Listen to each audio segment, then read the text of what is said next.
One of the things I'm most proud of in my business is how few hours it takes me to run it. And it's a distinction I have against a lot of other people in this space, and it's something that I think is fascinating to talk about. It's been a fun experiment for myself, but the reality is, whether people believe it or not, is my business only takes me 5 hours a week to run. Now, I'll give you a disclaimer in a minute, but the reality is I only need 5 hours of my man hours per week to keep my 7-figure business running. And I get more questions about this than almost anything else. And I also get a lot more pushback and skepticism and hate about this than probably almost anything else. And so what I wanted to do in this episode is break down exactly what I'm doing during my 5-hour work week, but more importantly, show you 5 steps that you can follow to create your own 5-hour work week.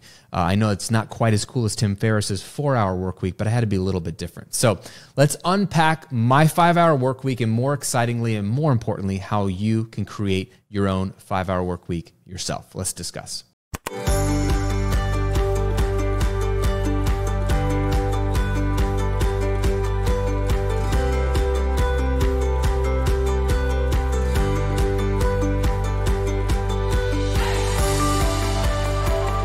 Welcome back to the Graham Cochran Show, where each week I'm helping you unpack the mindset, strategies, and habits to help you build a highly profitable and life-giving business. I'm your host, Graham Cochran. Pumped to hang out with you today. We're going to dive right in, and this will be super actionable for you. So I'm a big fan of money. I really, really am. Money is very useful. And so the more money I make, the more utility I have for that money, whether it's for myself or to do good in the world. But you know what? I'm not a fan of just making money, full stop. Because there's a lot of ways to make a lot of money. Some of those ways require you to do things that are unethical, things that you would rather not do. Or, more commonly, a lot of those ways that allow you to make a lot of money require you to give up all of your time. There's people that are making $500,000 a year, but they have to work 80 hours a week to achieve it. This year, I'll do just shy of $2 million, if not $2 million, and I only have to work 5 hours a week to do it. How is that possible? That's what I want to talk about today, because not only is money an important currency, but your time is an important currency, and arguably a far more important currency because it is limited. You can't get more time back. You can always make more money. So we want to have that sweet spot between plenty of money to do all the things I feel called to do in this world, but plenty of time to do those things with the people that I want to do them with. And that's really, really important to me as a father of 2 daughters, an 11-year-old and a 14-year-old, as a husband to Shay, as someone who serves in my church, someone who's got friends and family, someone that likes to travel, someone that likes to exercise, someone that likes to get at least 8 hours of sleep a night. Those things take time. So going and making a bunch of money, while that's impressive, if someone can promise you how to make 6 figures or 7 figures, I'm more interested in how many hours are they promising you it'll take to get that amount of money. That's what's more interesting to me, because I want the money and the time, and I want that sweet spot between the two.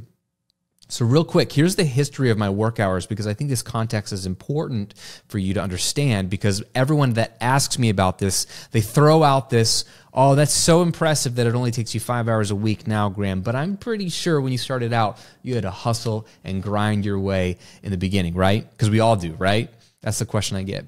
And I was just on my friend Kerry Jack's podcast, the Happy Hustle podcast, which you should go check out. And he actually asked me about what my work hours looked like when I started. And what I told him blew his mind. He'd never heard it before. And I think it's more rare than I realize. But the most I've ever worked in my business is not 80 hours. It's not 70. It's not 50. It's not even 40. It's 32 hours a week is the most I've ever worked per week in my business. That's 4 days a week, 8 hours a day. The reason why is because when I started my business, I had just lost my second job that year. It was 2009 during the Great Recession. And you've heard some of this story. We ended up going on food stamps. I had a baby and a mortgage and a wife. I was 26 years old in a new city, in a new state, trying to figure things out. And at the time, I was helping a buddy of mine start a church down here in Tampa.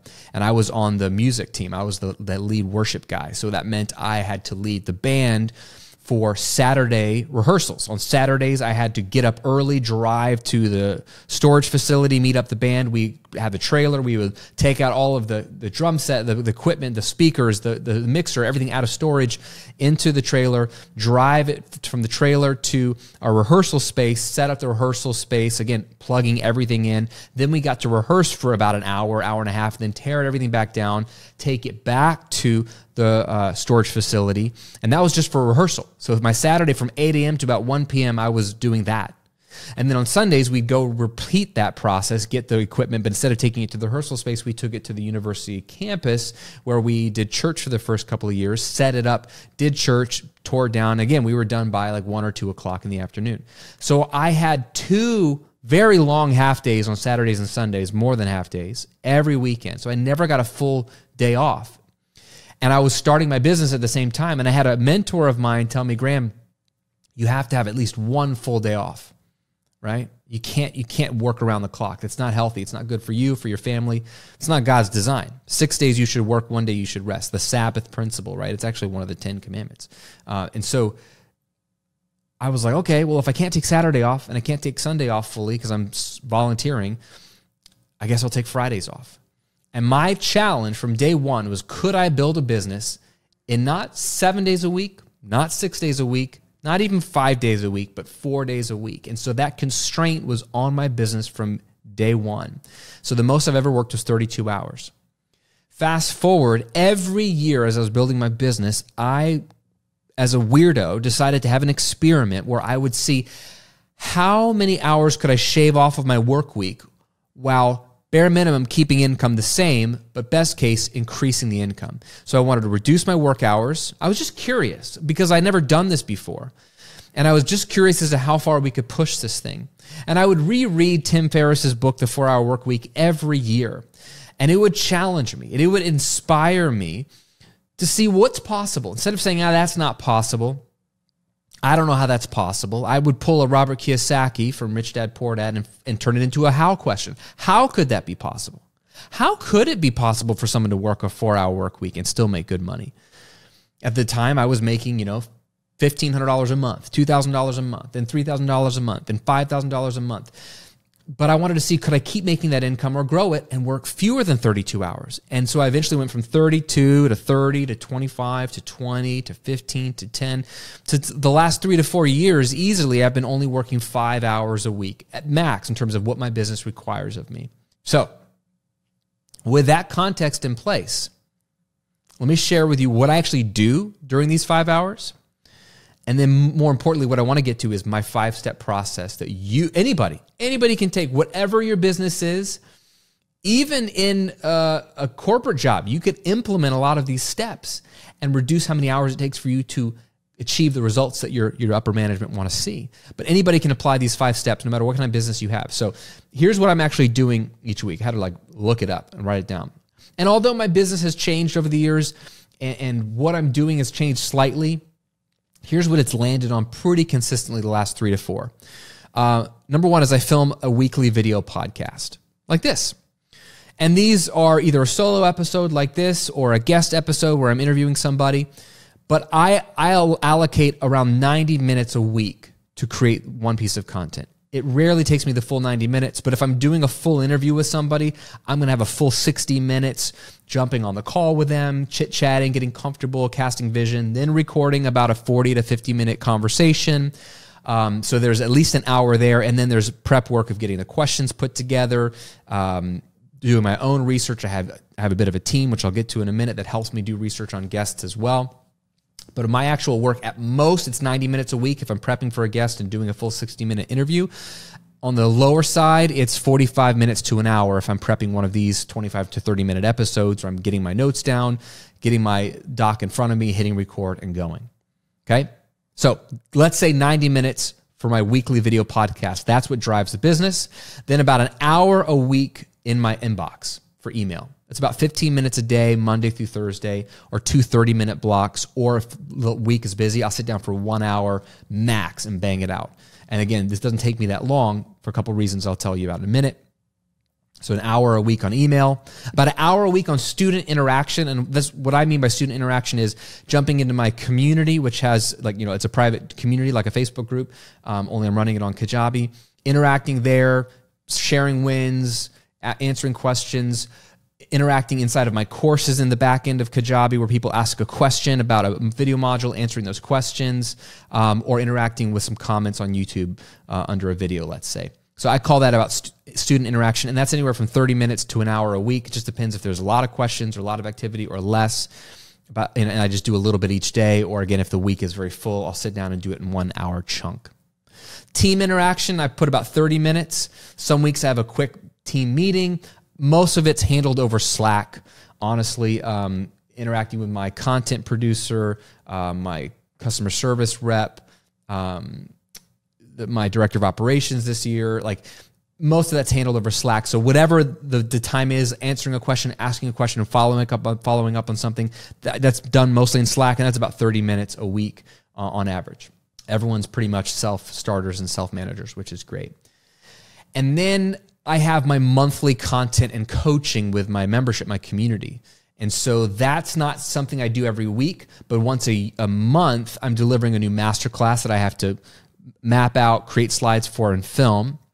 And then I also do a 60-minute, but I usually go over to about 90 minutes live coaching call every month. So it's about 3 hours to 4 hours on the high end of work per month for me that I'm generally doing in 1 week, the week that I'm, or split over 2 weeks. So that's about an hour a week if you split it up over a weekly thing.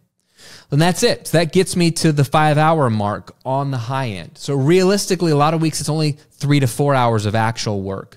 But if you average out over a month, and if I'm on the high end of everything, it's about 5 hours a week of work. That's what I'm doing to run my business. Now, pause for a second. I am doing other things than those things, but they're not required to run my business. Whether I do them or not doesn't affect my business. These are things I'm choosing to do. Let me give you an example. Being in a mastermind, which has a weekly call as a group. Traveling twice a year for that mastermind for their in-person gatherings, which is a lot of fun. You stay at a resort, you eat good food, there's training, there's all kinds of stuff. But that obviously isn't related to me having to run my business. There's something I'm choosing to do. I'm going through training programs, courses, hiring coaches, getting coaching myself. That might be a weekly call. That might be a bi-weekly call. That might be like right now I'm going through hours and hours and hours of course material for a certain thing that I'm working on. And so like I'm sitting down, it's like being in class and I've got homework and I'm learning stuff. Never stop learning. But that's not something I have to do for business. It's something I'm choosing to do. Traveling and speaking is something I'm choosing to do. My business doesn't require me to speak, but it's something I enjoy doing and I'm going to do more of. So the business model might shift where if I'm doing more speaking and making a lot of money from that, that might become a main source of revenue. Right now, it's for fun and I'm working on building my chops. So that's something I choose to do. Reading books. I don't get paid to read books. It's not necessary, but I can't not read. I love to read. Connecting with people. I jump on Zoom calls with people. I just had coffee with a gentleman or breakfast with a gentleman for an hour and a half this morning before coming into the office. These are all things that I choose to do that are somewhat related to what I do. Writing a book. I just finished writing book number 2, turned it into the publisher 2 weeks ago. Now I'm working on the edits.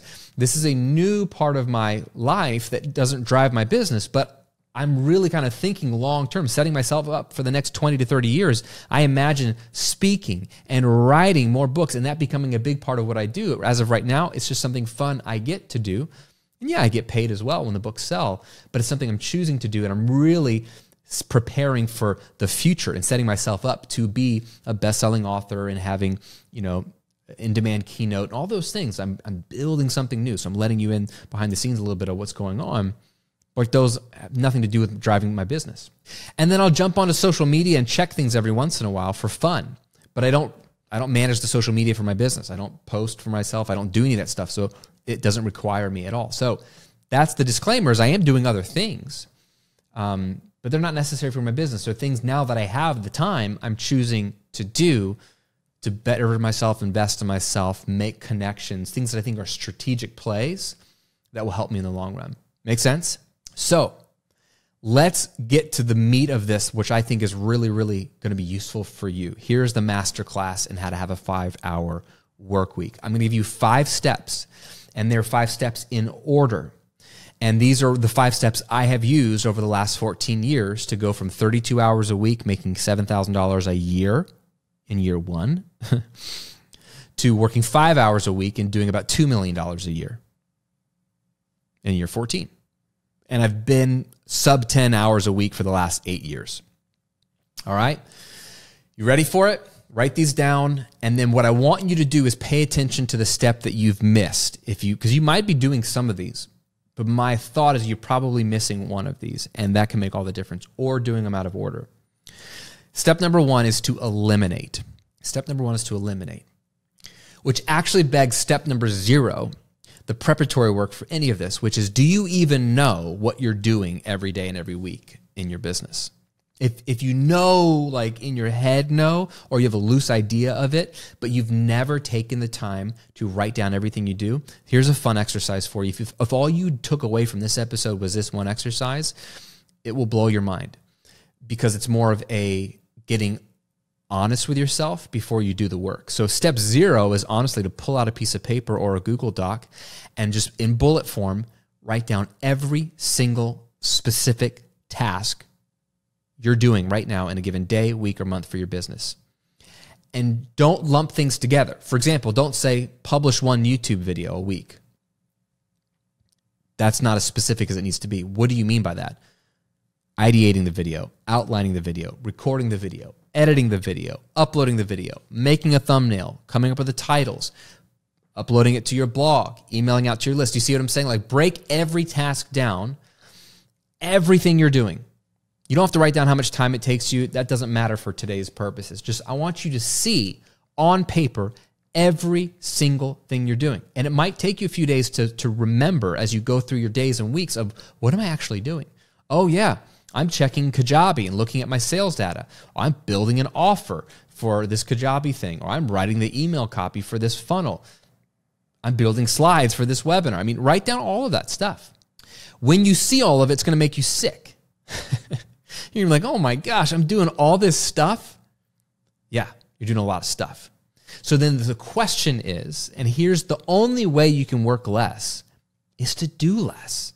Like, there's no magic secret. So it all starts by saying, if you want to work less, you got to do less. Hey, we'll get back to the episode in just a moment, but I wanted to give you a gift for hanging out with me in today's episode.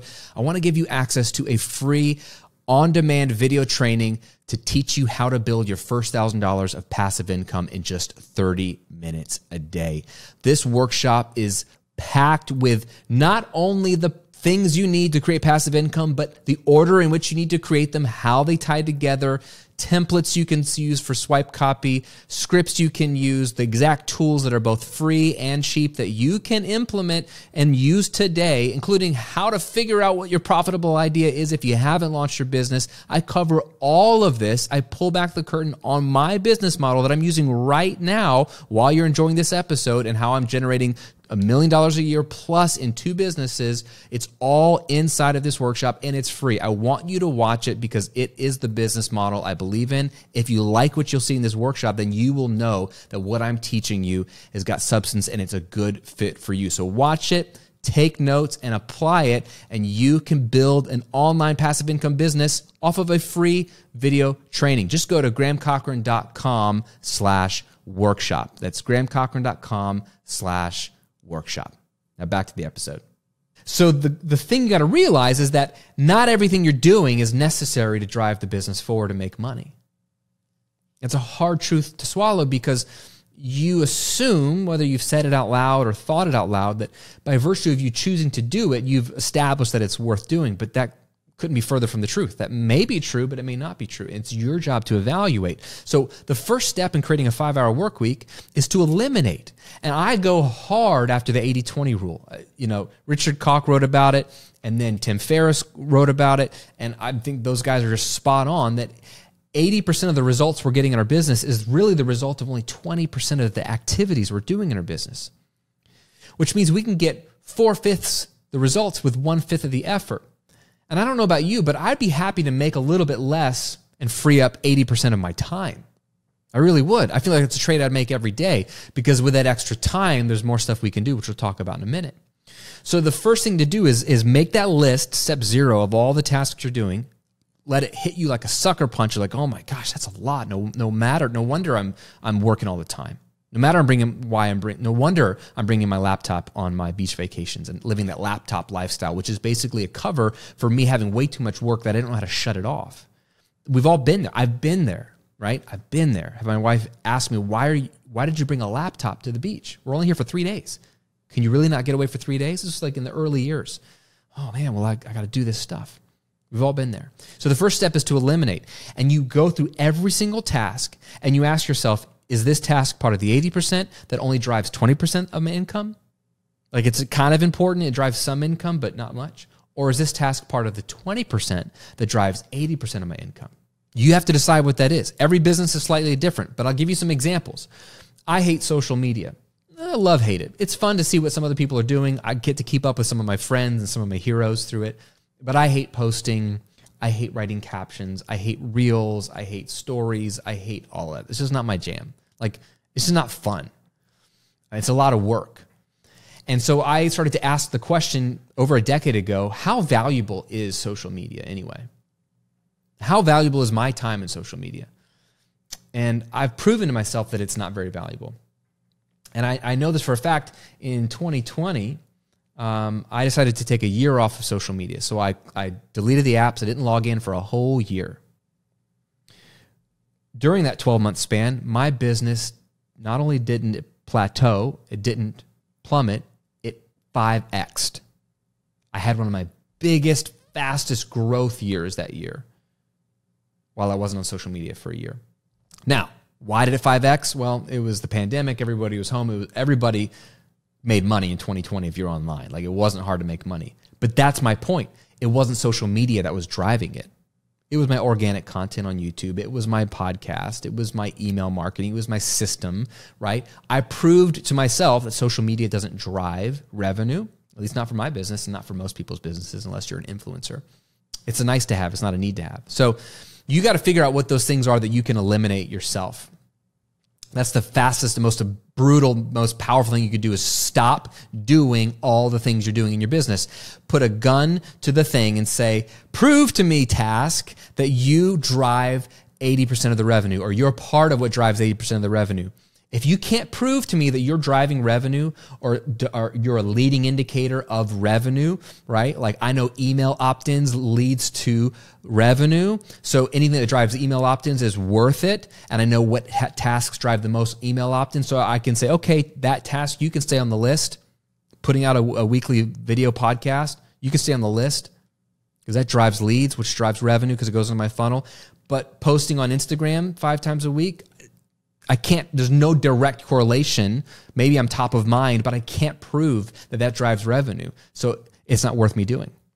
Eliminate is the number one thing you do. You never hire, you never outsource, you never do anything until you've eliminated the unnecessary. Because why would you pay someone else to do something that's not necessary in your business either?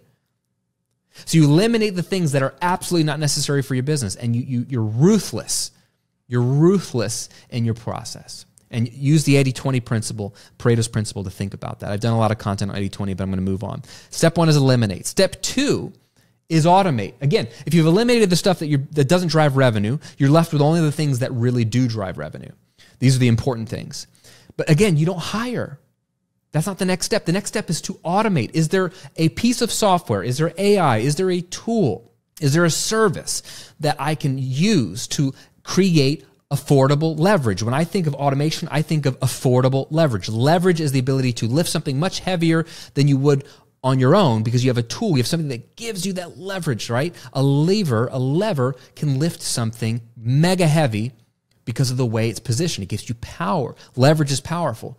Automation, AI, these kind of things are affordable leverage. So what tools could you use that are cheap or free that would allow you to get those tasks done? Is there a tool that can automate your emails, can automate your delivery of products, can automate collecting of testimonials, can automate creating blog posts out of your videos, can automate clips for social media out of your video podcast? Like, what tool, it's going to be way cheaper than a person, could you leverage to create affordable leverage? So now you're not doing it. It's important, but you still don't need to do it. you can let the software, let the robots do it. So automate whatever you can't eliminate, automate as much of that as possible. And the great news is, in the land of AI, more and more automation tools are coming aboard that are going to help content creators and business owners like us get more done more affordably. So that's your affordable leverage piece. So you eliminate first, then you automate second. Then and only then do you get to step 3, which is delegate. And this is now, okay, I've eliminated the 80% of the tasks that don't really drive revenue or don't drive much revenue. I've automated as much of that as possible. And then delegation is a less affordable form of leverage or a more expensive form of leverage. It's worth it for the right things. Here's how to know what to delegate. Delegate anything and everything that does not require your face, your voice, or your specific skill set. For example, I wrote sales copy for my business for years. But then I got to a point where it's like, I don't need my face to write the sales copy. I don't need my voice to write the sales copy. And I don't need my skill set to write the sales copy. There are other people who could write sales copy. And now there's tools like ChatGPT that can help you massage sales copy. I don't have to be the one to write the sales copy. Sales copy is important, but I don't have to be the one to write it. So since I don't have to be, I'm at a point where it might make sense to less affordably leverage. AI doing it would be the more affordable leverage, but delegation would be the less affordable leverage, but still worth it for me. The first thing I delegated and outsourced or hired for was customer support in my inbox. I realized it doesn't require my face, doesn't require my voice, or my specific skill set. It requires some directions and some SOPs and some principles, but anybody could look at my emails, do a refund, get somebody to log into their back end, answer a question about a product, right? Delete hate mail, only keep the nice emails. Like, anybody can do that. I don't have to be the person doing that. It's something that needs to be done. I can't eliminate it. It's important. You can't eliminate customer support or customer service. And I don't have a tool that could do it yet, a piece of software that I could trust to do that. So we'll get a person to do it. So you eliminate first, you automate what you can't eliminate, you delegate what you can't automate, and then what's left is what you actually do. And this is step 4, is you concentrate. And I borrowed this from Rory Vaden because I was doing this all along, but I never saw it as a word. So it was just 4 steps, and now I've added this 5th step. It's actually step number 4 in order. But you concentrate your efforts and basically give your best self to what's left. You've eliminated the stuff that doesn't drive revenue. You've automated the stuff that you can. You've delegated the rest of the stuff that you can't automate. And so what's left is truly the things that only you can do and you should be doing. Like for me, it's doing these video podcasts. It's responding to emails that only I can respond to because they're asking me a specific question, or it's a friend, or it's a business opportunity, or it's a media, I'm working with CNBC or Forbes or somebody, or it's my publisher.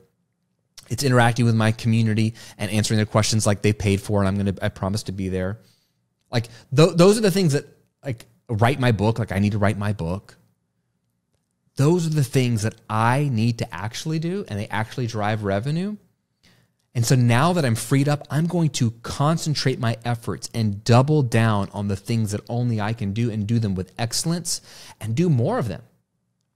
For example, if you're working 40 hours a week, and if you could eliminate 80% of what you're doing, and you're left with only the 20% that matters, that's 8 hours of what really drives revenue, you could then double down on those 8 hours and work 16 hours, but double up on that stuff. You could double up on the content, double up on the products you're creating, double up on the funnels you're writing. And so in less than half the time, in only 2 days a week instead of 5, you could be doing 80% times 2. You could be doing 50% more revenue. Or more. You could 2x your revenue in less than half the time by concentrating on what really, really matters and drives revenue. Is this making sense? So you concentrate on what's left and do it really, really well. Ironically, what's left is probably the stuff you like doing, which means you're going to do more of it and do it better. And 5th and final step is evaluate. So once a year, reevaluate, re-examine your work week and go through this whole process again. I tend to do this every January. For about 10 years, I was flying to LA every January for a big convention in the music space. And on the plane, I would reread parts of the 4-Hour Workweek as inspiration. And then I'd re-examine my work week and say, okay, going into this new year, what needs to change, or what could I change in my work week based off of, could I eliminate more? Could I get more ruthless? Or is there a new thing happening this year? Like we had a baby, or my kid, went off to college and now I'm an empty nester. Like, is there a seasonality element to my life that requires me reimagining or reexamining my work week to either shift things around, or can I just reduce? And so just reevaluate once a year, because I feel like my work week has changed every year. It's not static, but generally it'll last 6 to 12 months and then I reevaluate. Make sense? So step 0, write down every single task you do every day, week, or month. And then again, step 1, eliminate everything that doesn't drive revenue or doesn't largely lead to revenue, 80-20 rule. So eliminate. Automate what you can't eliminate using affordable leverage and tools and software and AI. Number 3, delegate what you can't automate. This is slightly more expensive leverage, but it's powerful. Delegate anything that doesn't require your face, your voice, or your specific skill set. Step 4, concentrate on what's left. Give your best self to those remaining tasks. This is your true work. This is what's going to really drive business. And this is probably your sweet spot of skills and passions as well. And step 5, once a year, evaluate. Tweak as necessary and experiment. Try new things, be ruthless, and have fun. And at the end of the day, why do we do this?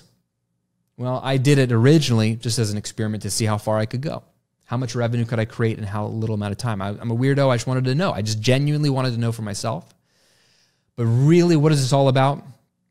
The 5-hour work week, the 4-hour work week, whatever you want to call it. The whole point of it is to, I think, be efficient. I think not being efficient is a giant waste. We're efficient in so many areas of our life, but we're very, very inefficient in our work. And so I think good stewardship of your business, good stewardship of your opportunities is to be efficient. Only do what truly matters and automate these things, right? You're going to see like some of the things that you're seeing my business do. I have tools automating it. I have people that I've delegated to do it. They're still important, but I don't have to do it. So the more efficient way is to do what we're doing here. So I think it's just by the principle of efficiency. It's good stewardship. It's good management of what you've been given is to be as efficient as possible. But why? So that you free up your time and you free up your mental space to stay fresh, to invest in yourself, to take care of your body, your mind, your soul, your heart, to pour into the people God's put in your life, your spouse, your children, your friends, your parents, your community, so that you can actually live a life outside of your work. Because did you know that you can have a life outside of your work? You totally can. And I totally recommend you do it. It's going to make you a more well-rounded person. You're going to love your life, which is going to allow you to sustain the business, which if you sustain the business, you have more likelihood of being successful. And if you have more likelihood of being successful, that means you're helping more people and making more impact. You see how these things go together.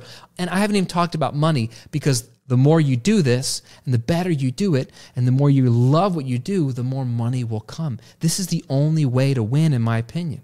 So there is a point. It's not just to brag. It's not just to feel like you're special. It's to live a full and complete life and to have a healthy life so you have a healthy business so you can serve more people for longer. There it is. That's my 5-hour work week and how you can build your own. Leave me a comment if you're watching on YouTube. Let me know what you thought of the 5 steps. Which step are you missing? Which step are you going to implement? And what is your next step that you need to take, your next action step to start reducing your work hours? Maybe 5 is too tight. Maybe it's going to take a while to get to 5. But what's your next best move to reduce your amount of work hours from where they are now to, let's say, 5 to 10 hours fewer in the next 6 months? Leave a comment below if you're watching on YouTube. Process this if you're listening on Apple Podcasts or Spotify. And as always, thank you for tuning in. Your time is the most valuable currency you have, so spending some of it with me does not go lightly. I appreciate it. I see you. I value it. I honor you. I hope you have an amazing rest of your week, and we'll see you in another episode real soon.